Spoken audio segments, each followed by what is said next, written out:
சினிமாவில் நடிக்கும் சக கலைஞர்களுக்கு மரியாதை கொடுக்கும் உத்தமனான மனிதன் தான் விஜயகாந்த் அவர்கள். அத்துடன் சின்ன நடிகர்கள் முதல் பெரிய நடிகர்கள் வரை ஒரே மாதிரி பார்த்து அவர்களுக்கு வரவேற்பு கொடுக்கும் தங்கமான மனசு அவருக்கு. தயாரிப்பாளர் சங்கத்தின் பொறுப்பில் இருந்து கடனை அடைக்க பாடுபட்ட நல்ல தலைவர்.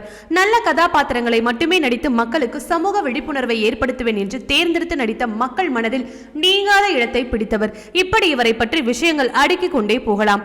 ஆனால் அப்படிப்பட்டவர் தற்பொழுது நம்முடன் இல்லை என்கிற ஒரு விஷயத்தை மனது ஏற்க மறுக்கிறது. ஆனாலும் இவரை கடைசி ஒரு தடவையாவது பார்த்துவிட வேண்டும் என்று தமிழ்நாடு மக்கள் அனைவரும் ஏக்கத்துடன் இருக்கிறார்கள். இதற்கு இடையில் இவருடன் நடித்த அனைத்து கலைஞர்களுமே விஜயகாந்தின் இறுதி அஞ்சலிக்கு மரியாதை செலுத்த வந்தார்கள்.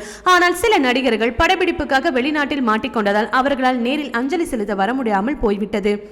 இந்த நிலையில சில நடிகர்கள் விஜயகாந்தை பற்றி பேசி கண்ணீர் அஞ்சலி செலுத்தி வீடியோக்களை வெளியிட்டு வருகிறார்கள். மேலும் அஜித் விடாமுயற்சி படப்பிடிப்புக்காக துபாயில் இருப்பதால் விஜயகாந்தின் மனைவி மகனுடன் போன் மூலமாக பேசி ஆறுதல் சொல்லியிருக்கிறார். இவரால் நேரில் வர முடியாமல் போய்விட்டது. அதே போல சிம்புவும் துபாயில் மாட்டிக்கொண்டார். கண்டிப்பாக நீங்கள் போக வேண்டும் என்று அனுப்பி வைத்திருக்கிறார். அடுத்து தனுஷ் ஜெர்மனியில் இருக்கிறார். கார்த்தி ஆஸ்திரேலியாவில் படப்பிடிப்புக்காக இருக்கிறார். இப்படி இந்த 4 நடிகர்களும் வெளிநாட்டில் இருப்பதால் வர முடியாமல் போய்விட்டது. ஆனால் உள்ளூரில் ஒரே ஊரில் இருந்து வடிவேலு வராமல் இருப்பதுதான் ரொம்பவும் கேவலமாக இருக்கிறது. வடிவேலுவை ஆரம்பத்தில் கை கொடுத்து தூக்கிவிட்டு பெரிய ஆளாக்கி அழகு பார்த்ததே விஜயகாந்த் தான்.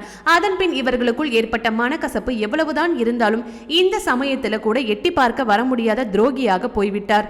இந்த ஒரு விஷயத்திலேயே வடிவேலுவின் வன்மம் எந்த அளவுக்கு இருக்கிறது என்பது அப்பட்டமாக தெரிந்துவிட்டது. ஓகே வியூவர்ஸ், இது போல சினிமா செய்திகளை நீங்கள் உடனுக்குடன் பார்க்க மறக்காம சினி டைம்ஸ் சேனலை சப்ஸ்கிரைப் பண்ணுங்க.